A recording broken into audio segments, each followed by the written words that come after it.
देश आज बहुत ही नाजुक स्थिति से गुजर रहा है। आम हो या खास, सभी लोग परेशान हैं। किसी को ऑक्सीजन नहीं तो किसी को दवाई नहीं मिल रही है। पैसे रहने के बावजूद उनका इलाज नहीं हो रहा है। ऐसे में इसी मुद्दे पर आज हम अपने खास कार्यक्रम भारत तंत्र में बात करेंगे। नमस्कार, मैं हूं प्रवीण झा और इस वक्त हमारे साथ जुड़ रहे हैं चिंतक हैं, विचारक हैं और जियो पॉलिटिकल एक्सपर्ट हैं जितेंद्र ओझा जी। जितेंद्र जी, बहुत बहुत स्वागत है पंजाब केसरी टीवी पर। धन्यवाद प्रवीण जी। सर, जिस तरह से आज जिस नाजुक दौर से देश गुजर रहा है और ऐसी स्थिति में जब लोग ऑक्सीजन की कमी की वजह से या फिर दवाई की कमी की वजह से उनकी मौत हो जा रही है, आपको क्या लगता है कि आज भी हम उस स्थिति तक नहीं पहुंच पाए हैं कि किसी एक व्यक्ति की मौत जो है वो ऑक्सीजन और दवाई की वजह से हो जाए? आखिर इसमें कमी कहां रह गई है? प्रवीण जी, सबसे पहले तो जिन लोगों की जान गई है, उन परिवारों को जिन्होंने अपना कोई प्रिय खोया है, उन सभी को मैं कहूँगा कि हम सभी एक भारतीय के रूप में एक दूसरे के साथ हम खड़े हुए हैं और सहानुभूति दे रहे हैं।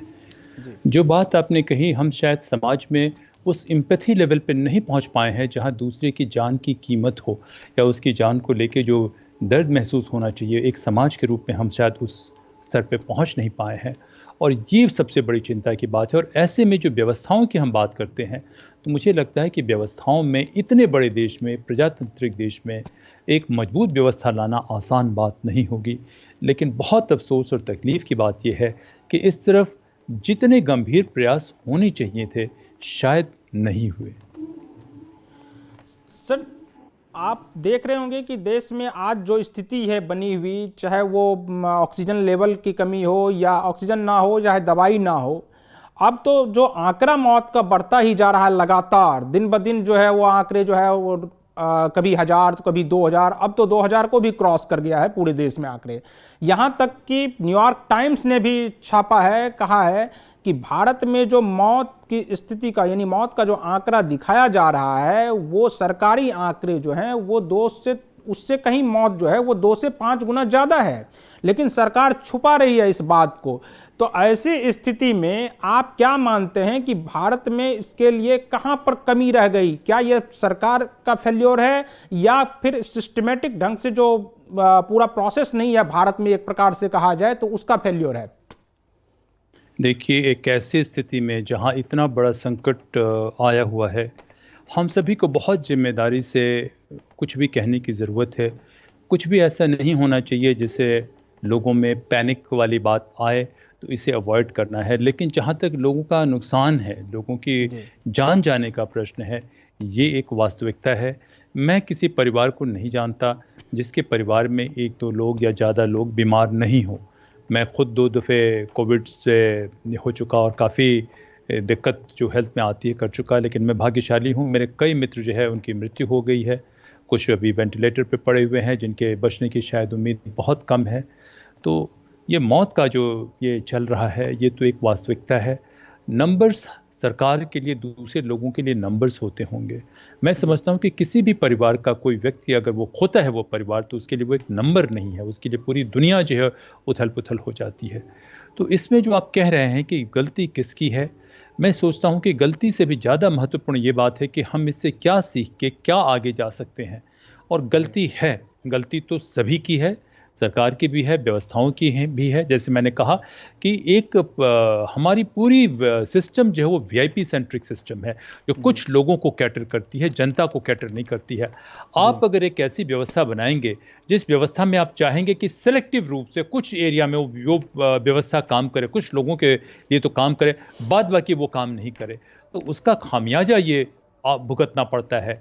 देखिए, अगर कोई आदमी बीमार है, उसके पैर में गठिया है, उसकी कमर में दर्द है, सिर काम नहीं करता, कंधे कमजोर हैं, आंख से दिखाई नहीं पड़ता, और आप चाहेंगे कि उसकी 2 उंगलियां मजबूत रहे क्योंकि वो 2 उंगलियां वाला काम कर सके, तो ऐसा नहीं होता है। व्यवस्थाओं का जहां तक सवाल है, एक अच्छा इंस्टीट्यूशन दूसरे अच्छे इंस्टीट्यूशन को ताकत देता है। एक बढ़िया इकोसिस्टम जब तक होता है, उसी में सारे अच्छे इंस्टीट्यूशन पनपते हैं। हमने उस इकोसिस्टम को बनाने के लिए किसी भी राजनीतिक दल ने ध्यान नहीं दिया। कुछ नेता कहिए, कुछ कॉर्पोरेट कहिए, कुछ ब्यूरोक्रेटिक लॉबी कहिए, कुछ बाहर की ताकतें कहिए, इन सब का अपना अलग अलग एजेंडा हो सकता है, और इस एजेंडे में जो इंस्टीट्यूशन हमने नहीं बिल्ड किया, तो ऐसे इंस्टीट्यूशन नहीं होने पे इतने बड़े देश में संकट के समय तो इतनी दिक्कत आनी ही आनी थी। तो ये हमने दूरदर्शिता का परिचय बिल्कुल नहीं दिया। और जो व्यवस्थाओं की बात है, जो इंस्टीट्यूशन की बात है, उनको बनाने में कभी कभी जनरेशन लग जाते हैं। मुझे पता नहीं कि पिछले कुछ वर्षों में क्या हुआ। मैं तो ये देख रहा हूं कि जिन लोगों ने, सरकार किसी की भी क्यों ना हो, जिन लोगों ने पूरी ईमानदारी से देश के लिए कुछ करने की कोशिश की, तो उनको जो है इस व्यवस्था पे काबिज लोग कहते हैं कि ये ट्रबल मेकर हैं, ये बहुत ज़्यादा ईमानदारी की बात करते हैं, ये बहुत आदर्शवाद की बात करते हैं।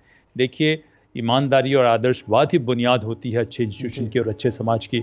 हमने इस पे ध्यान नहीं दिया है, और उसका नतीजा देखिए कि क्या है। बस हम यही उम्मीद करते हैं कि ये ज़्यादा कष्टकारक नहीं हो। जी सर, दिल्ली के मुख्यमंत्री अरविंद केजरीवाल ने जिस तरह से प्रधानमंत्री के बीच हुई बातचीत को सार्वजनिक किया, क्यों आपको क्या लगता है कि ये अरविंद केजरीवाल जो है वो सस्ती लोकप्रियता के लिए कर रहे थे, या अरविंद केजरीवाल ने जो किया वो कहीं से भी गलत नहीं था? क्योंकि आप देखिए कि उसमें, उस बातचीत में कोई ऐसी बात नहीं हो रही थी जिसमें कि राष्ट्रीय सुरक्षा की गोपनीयता भंग हो रही हो। तो क्या ऐसी स्थिति में जो अरविंद केजरीवाल ने जो किया है, क्या वह सही है?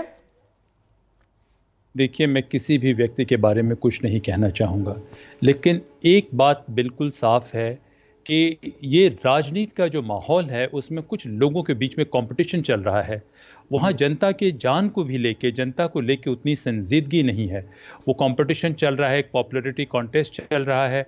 तो देखिए, आपको प्रयास करने चाहिए। कई नेता हैं जो आके, जिनकी बात आप कर रहे हैं कि टेलीविज़न पे लंबी लंबी वो बातें कर रहे हैं, बातें करने के बजाय वो व्यवस्थाओं का जायज़ा लेते तो कुछ और बात होती है। लेकिन मैं किसी व्यक्ति को इसलिए नहीं दोष दूंगा कि ये व्यवस्था ही इतनी कितने मैंने तंग आ चुकी है, ये तंग दिल हो गई है, या सड़ चुकी है भी आप कह सकते हैं, कि जिसमें इस तरीके की ओछी हरकतें, इस तरीके की प्रतियोगितापंथी वो होनी ही होनी है। तो मैं सोचता हूं कि ये टैक्टिकल नहीं, एक बड़े स्ट्रेटेजिक परिवर्तन की ज़रूरत है, जहां पे किसी को भी मैंने ऐसे मुद्दों पे कम से कम सस्ती लोकप्रियता हासिल करने का स्कोप ही नहीं होना चाहिए। बजाय कि वो करे नहीं करे, उनके ऊपर डिस्क्रिशन हो नहीं हो, इसके बजाय मैं ये कहूँगा कि होना ही नहीं चाहिए था। भाई, आप किसी भी पार्टी के क्यों ना हो, एक देश के प्रधानमंत्री के साथ बातचीत हो रही है तो आप ईमानदारी से उस बातचीत को कीजिए, कहिए। कहने के बजाय जो है उसको रिकॉर्ड करके यहाँ कहना वहाँ कहना, ये जो है मैं सोचता हूँ कि पूरे व्यवस्था की ये कमजोरी दिखलाता है। प्रवीण जी, नहीं सर, अगर इसमें पारदर्शिता दिखाई गई है अरविंद केजरीवाल की तरफ से, तो आपको नहीं लगता है क्या कि ये बातचीत कोई राष्ट्रीय सुरक्षा के दृष्टिकोण से तो थी नहीं? अगर मान लिया जाए दिखा ही दिया गया तो कोई इस पर बहुत ज्यादा हाय तौबा मचाने की कोई जरूरत है नहीं। बीजेपी वाले इतने हाय तौबा मचा रहे हैं क्या कि प्रधानमंत्री की बातचीत को सार्वजनिक कर दिया, और यहां तक कि आम आदमी पार्टी के प्रवक्ता का कहना है कि वो हर बातचीत के बाद जो है प्रधानमंत्री खुद आकर के भाषण देते हैं। तो ऐसी स्थिति में क्या प्रधानमंत्री इस बात को सार्वजनिक नहीं करते हैं? देखिए, मुझे इससे सार्वजनिकता वाले बात पे तो होनी चाहिए, मुझे उससे भी ज़्यादा एक बात ये है कि उसके पीछे मंशा क्या थी, नीयत क्या थी। तो देखिए, यहाँ नीयत पे संदेह है, क्योंकि वो जो है दिल्ली के अस्पतालों में, मैं बीबीसी का रिपोर्ट देख रहा था कि एक ही बेड पे 2 लोग हैं, लोग लेने को तैयार नहीं है, बहुत सारी चीज़ें कर रहे हैं, और उसी समय जिन सज्जन की आप बात कर रहे हैं वो टेलीविज़न पे आके इतनी लंबी लंबी बातें कर रहे हैं। देखिए, अगर आप प्रशासक हैं तो आप जो है उस समय, ये मैं कहता हूँ व्यवस्था की कमजोरी है कि आप राजनीतिक लिबास निकाल दीजिए और एक प्रशासक की तरफ से काम कीजिए। उस वक्त उन्होंने शायद अस्पतालों का जायज़ा नहीं लिया, कभी वो कुछ और कह रहे हैं कि नहीं ये दिक्कत है, कभी और कह रहे हैं। तो देखिए, इससे जो है सार्वजनिक होना चाहिए। इसमें मैं आमतौर पे पॉलिटिक्स वगैरह पे नहीं करना चाहता, हमेशा से मैंने अवॉइड किया है, लेकिन फिर भी मैं कहूँगा कि कोई भी क्यों ना करे, व्यक्ति से या दल से लेना देना नहीं है, यहाँ पे लोगों की जान खतरे में है। ये व्यवस्था की कितनी बड़ी कमजोरी है कि उसको एड्रेस करने के बजाय, उसमें समाधान निकालने के बजाय लोग इस समय पॉपुलैरिटी कॉन्टेस्ट में लगे हुए हैं, और ये जो है भारत का सबसे बड़ा दुर्भाग्य है। प्रवीण जी, मैं ये मानता हूँ। सर, प्रधानमंत्री एक तरफ विदेश नीति के बहुत बड़े बड़े दावे भी करते हैं, लेकिन जिस तरह से अमेरिका ने ऐसे वक्त में वैक्सीन के लिए रॉ मटेरियल देने से मना कर दिया है, जब भारत जो है एक महासंकट के दौर से गुजर रहा है, तो आपको नहीं लगता है कि वो विदेश नीति जिसका दावा प्रधानमंत्री लगातार कर रहे हैं, वो विदेश नीति आखिर कहाँ गायब हो गई? देखिए, ये विदेश नीति या ये सब बातें व्यक्ति पे निर्भर नहीं करती हैं। ये उनके इंस्टीट्यूशन का ये डिसीजन होगा कि ये नहीं दिया जाए। इसमें 2-3 बातें हैं, क्योंकि उन देशों में इंस्टीट्यूशन सुप्रीम है, लीडर सुप्रीम नहीं है। इंस्टीट्यूशन कई एक इशू पे आके प्रिवेल करती हैं। कोई भी व्यक्ति वो ऊंची पद पे आने से पहले, राष्ट्रपति बनने से पहले कहता कुछ और है और आने के बाद उसकी बात में बदलाव आ जाता है। उसकी वजह यही है कि इंस्टीट्यूशन फिर प्रिवेल करते हैं और उनको मजबूर करते हैं कि नहीं, ऐसे नहीं, आप ऐसे कर सकते हैं। तो वहाँ के अमेरिका में कुछ सालों से देखा जा रहा है कि वो अमेरिकन फर्स्ट जो ट्रम्प साहब ने शुरू किया वो चल रहा है, तो उनका ये फैसला है। दूसरी बात, हमें इसको भी ध्यान में देना चाहिए कि अंतर्राष्ट्रीय या कूटनीतिक मित्रता जो है वो इमोशंस पे नहीं डिपेंड करती है, वो एकदम हार्ड कोर रियलिस्टिक इंटरेस्ट पे डिपेंड करती है। तो उनके इंस्टीट्यूशन को असेस करके हमें ये एक्सपेक्ट करना चाहिए। फिर भी मैं कहूँगा इसके बावजूद कि देखिए, भारत के चरित्र में और वेस्ट के चरित्र में बहुत ज़्यादा फर्क है। वेस्ट की प्रजातंत्र आई है जब उन्होंने पूरी दुनिया को कॉलोनाइज करके लूट के अपना सिस्टम किया। हम सारी मजबूरी में भी प्रजातंत्र ला रहे हैं। तो भारत तंत्र जो शब्द हमने इस्तेमाल किया है उसका मकसद ये है कि मेरा एक साइंटिफिक अप्रोच रहेगा और भारत के पुरातन मूल्यों को लेके हम चलेंगे। तो भारत और उनकी सोच में ये फ़र्क है और इससे हमें ये सबक मिलता है कि देखिए, अपने मुख्य मुद्दे हैं वो हम दुनिया पे निर्भर नहीं कर सकते। किसी के गुडविल, किसी के दया, किसी के करुणा पे हम नहीं जी सकते हैं। इसीलिए राष्ट्र बना है कि भाई हम किसी के करुणा पे नहीं रह सकते। एक राष्ट्र के रूप में हमें अपने आप पर निर्भर रहना है और हम वाकई शक्तिशाली होते और ये होता तो मेरे ख्याल से शायद ऐसा अप्रोच नहीं आता जैसे हम लोगों ने दवाएं दी, उनकी तरफ से भी ये आना चाहिए था। जी सर, जिस तरह से अभी अब वैक्सीन को लेकर ही बात हो रही है, तो वैक्सीन का जिस तरह से मूल्य निर्धारण किया गया है कि 150 रुपये केंद्र को, 400 रुपये राज्य को और 600 रुपये निजी अस्पतालों को, तो क्या आपको नहीं लगता है कि ऐसी स्थिति में सरकार को और गंभीर होने की जरूरत है कि कम से कम मूल्य निर्धारण जो हो वो एक सही पैमाने पर हो, क्योंकि देश में जो संकट की स्थिति है वो बहुत ही विकराल हो गई है। विकराल हो गई है। नहीं, आप सही कह रहे हैं प्रवीण जी। मैंने तो देखिए कि जब आपसे मुलाकात नहीं हुई थी तब भी कहा था कि universal access to health care होना चाहिए। किसी भी देश की सबसे बड़ी पूंजी वहाँ के लोगों का स्वास्थ्य और वहाँ के लोगों का चरित्र होता है। ये 2 चीज़ें होती हैं तब एक राष्ट्र मजबूत होता है। तो ये ऐसी स्थिति में जहाँ लोग की जान खतरे में है, तो इसमें जो है इस तरीके के मूल्य को लेके करना बहुत ही बेमानी लगता है। लेकिन मैं कहता हूँ कि ये भी एक सिस्टमिक समस्या है और इस समस्या से, इस बीमारी के बाद और अभी भी इसे निपटने की ज़रूरत है, क्योंकि ये कैपिटलिस्ट ड्रिवन मॉडल हमने अमेरिका का तो फॉलो कर रहे हैं, अमेरिका और यूरोप का, कि जितने अधिक बैड डेट्स हमारे कंट्री में है, जितना जो है रिसोर्सेज को यहीं के लोगों ने, कुछ लोगों ने मोनोपलाइज करके लूट के, जैसे कहें अपने आप को उन्होंने इनरिच किया है, तो वैसे में नेचुरली जिसको जहां मौका मिलता है उस ये में रहता है। तो ये प्रिंसिपल जो है क्राइसिस में अगर इस हद तक आ जाए तो आप देखिए कि कितना बड़ा खामियाजा ये हो सकता है। तो मैं सोचता हूं कि इस मुद्दे पे हमें तो वैक्सीन वाले इशू को भी देखने की ज़रूरत है और लॉन्ग टर्म में दूसरे जो नेशनल रिसोर्सेज हैं उनको भी देखने की ज़रूरत है कि नेशनल रिसोर्सेज सारे देश के लिए होने चाहिए। ये नहीं कि आपने देश के रिसोर्सेज किसी को प्राइवेट हाथ में दे दिए कि चलिए ये आपका प्राइवेट प्रॉपर्टी हो गया, इसको इस्तेमाल करके आप अपने ही देश को कमज़ोर कीजिए। प्राइवेटाइजेशन का मकसद जो मैं तो सोचता हूँ कि रीगनॉमिक्स और थैचरिज्म गलत है। उसका मकसद उस समय था कि इनिशिएटिव अच्छे से आएगी लेकिन वेलबिंग जो है पूरे देश का होगा। ये होने के बजाय हमारे यहाँ प्राइवेटाइजेशन ने एक बहुत ही घिनौना रूप ले लिया है। वो एक लालच और एक लस्ट आप कहें, उससे ज़्यादा लस्ट ड्रिवन जो है प्रॉफिट के लिए, इसके लिए और स्टेटस के लिए, सारी चीज़ों के लिए ये चला गया है। तो इसमें जो है इसीलिए तो कहा जा रहा है कि कम से कम शिक्षा और स्वास्थ्य को जो है वो सरकार के अधीन ही रहना चाहिए, उसका प्राइवेटाइजेशन नहीं करना चाहिए, क्योंकि जब ऐसी स्थिति उत्पन्न होगी, जब प्राइवेट हाथों में वो चले जाएंगे तो उसके मूल्य निर्धारण का भी जो मतलब मेन जरिया होंगे वो प्राइवेट लोग होंगे। तो ऐसी स्थिति में आपको नहीं लगता है कि कम से कम शिक्षा और स्वास्थ्य का कम से कम प्राइवेटाइजेशन नहीं होना चाहिए?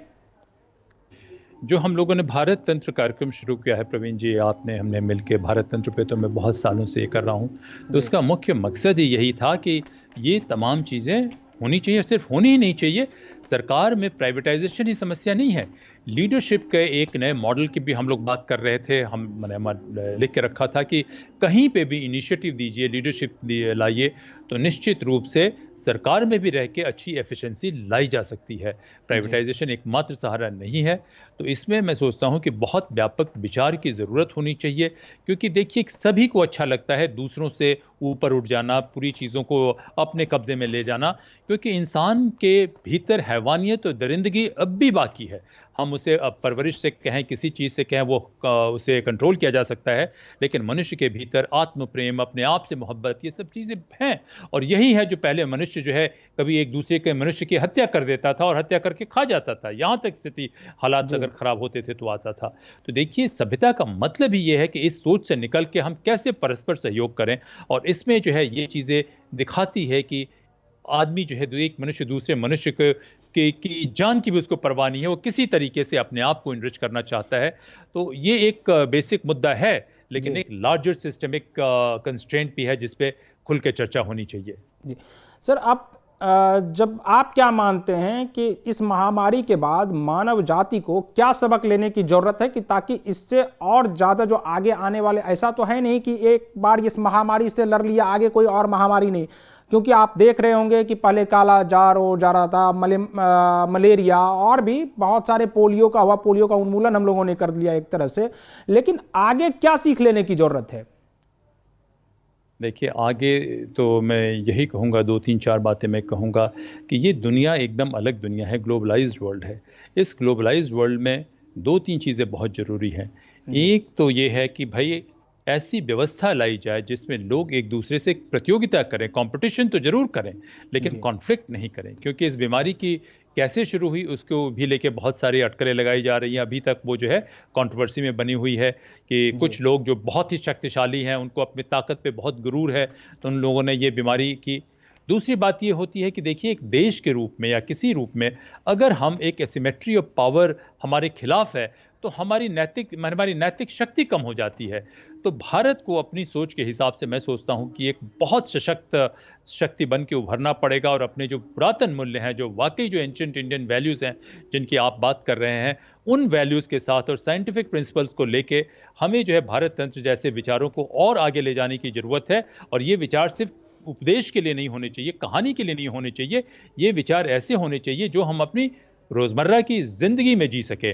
जैसे हम लोगों की जो मूल सोच है भारत तंत्र की, कि व्यक्ति और समाज के बीच में एक ऐसा जोड़ बनाया जाए जहां व्यक्ति समाज को मजबूत करे और समाज व्यक्ति को मजबूत करे, और मनुष्य और प्रकृति के बारे में भी ऐसा जोड़ बनाया जाए जहां प्रकृति मनुष्य को तो प्रकृति से फायदा उठाए, लेकिन प्रकृति का सर्वनाश नहीं करे, क्योंकि यही जो है प्रगति के लिए जरूरी है। और ये बातें उपदेश के लिए नहीं होनी चाहिए। हमारी चाहे राजनीतिक व्यवस्था हो, चाहे हमारी ब्यूरोक्रेटिक व्यवस्था हो, या हमारे कॉर्पोरेट सेक्टर हो, या चाहे हमारे मीडिया हो, चाहे हमारा एजुकेशन हो, ये सारी चीज़ें इसी सोच के आसपास या इसी सोच के हिसाब से चले जहां लोग जो है एक दूसरे की शक्ति को बढ़ाएं।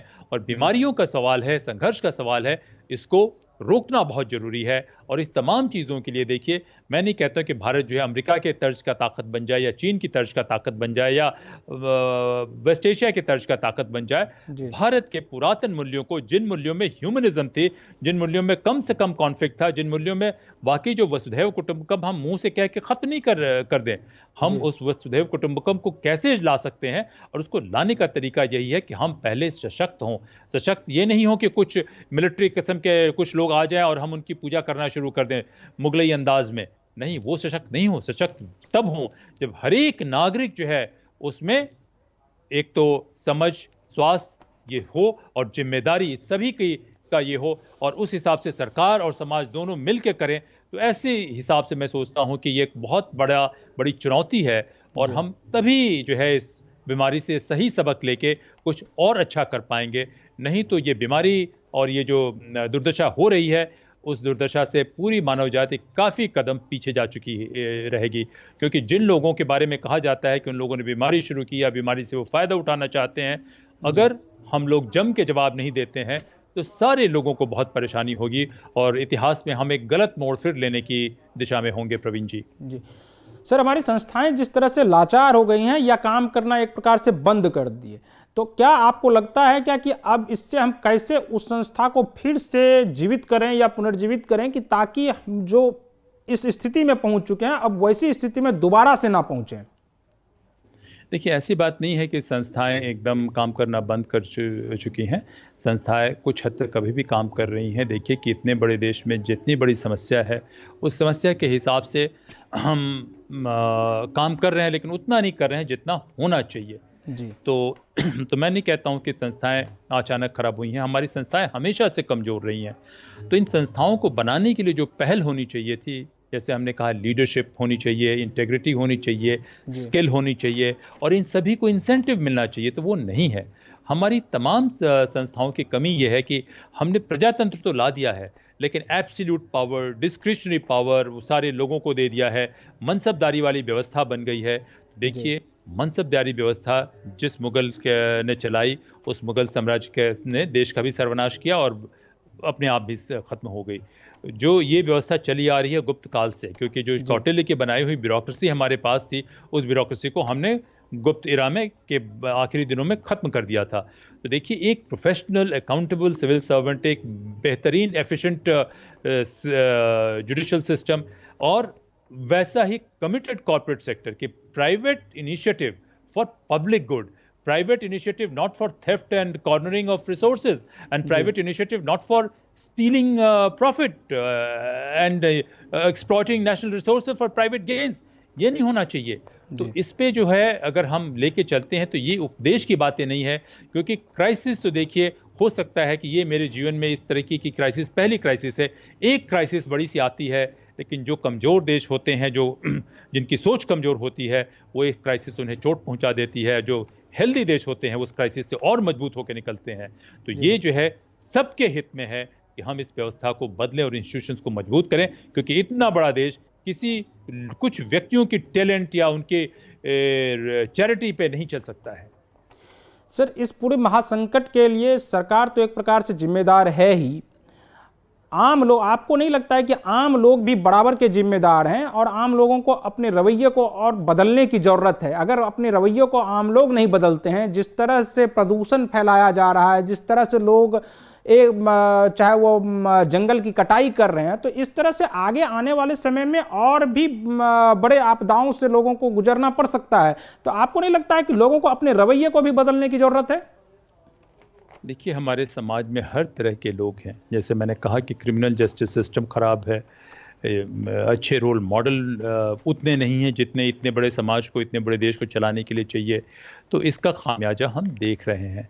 लेकिन इसमें देखिए, जो पॉजिटिव चीज़ें ये हैं कि कितने डॉक्टर्स ने, जिनको पता था कि उनकी जान जाने वाली है, फिर भी वो लगे रहे और अपनी ज़िंदगी उन्होंने दे दी, अपना काम करते रहे।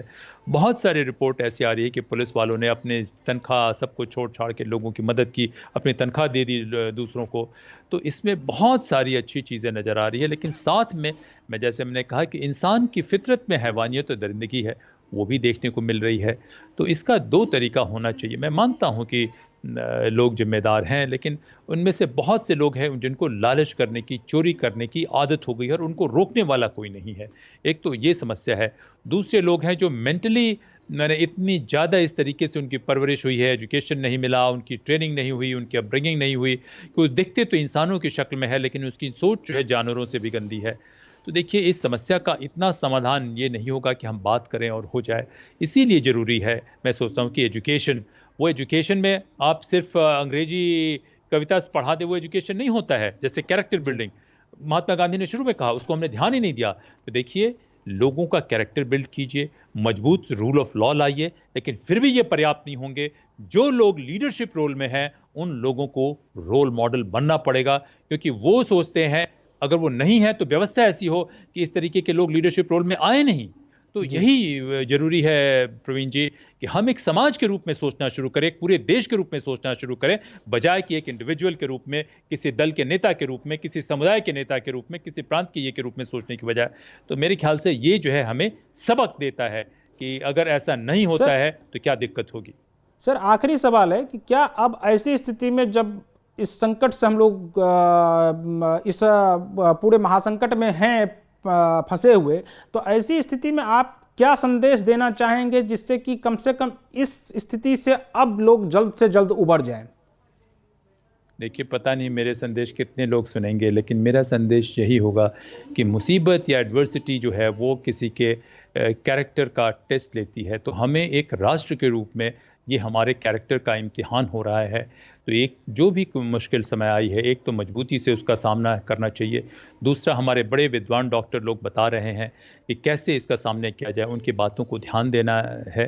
क्योंकि सब कुछ होने के बावजूद, जैसे मैंने कहा, कि बहुत बड़ा तबका है जो हर तरीके से लगा हुआ है, और इसमें हमारे देश में प्रतिभावान ईमानदार लोगों की कमी नहीं है, वो साफ नज़र आ रहे हैं। तो एक तो उन पर ध्यान देना है, लेकिन इसके बावजूद अपने आप को इतना मजबूत करना है कि जैसे ही हम संकट से निकलते हैं तो हम इससे सबक लेके एक मजबूत व्यवस्था बनाएं, एक मजबूत समाज बनाने की कोशिश करें, और मजबूत सरकार बनाने की भी कोशिश करें। दोनों में सामंजस्य हो, समाज और सरकार में।